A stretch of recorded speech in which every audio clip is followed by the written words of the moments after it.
अस्सलाम वालेकुम दोस्तों, आज हम इस वीडियो में दानिश नाम का मतलब जानेंगे और उसके बारे में मज़ीद तफसीलात।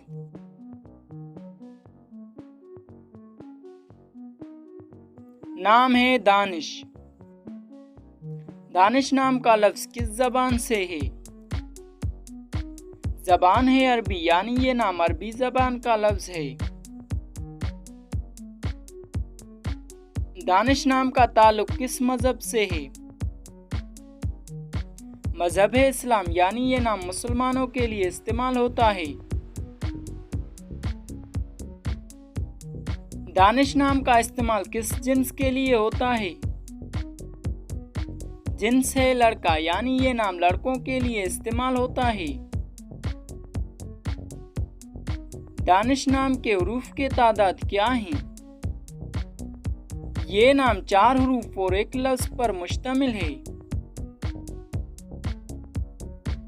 दानिश नाम के उर्दू माने क्या हैं?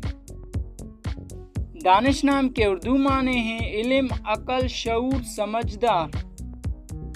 उम्मीद है अगर आपको ये वीडियो पसंद आए तो इस वीडियो को लाइक करें, चैनल को सब्सक्राइब करें। शुक्रिया, अल्लाह हाफ़िज़।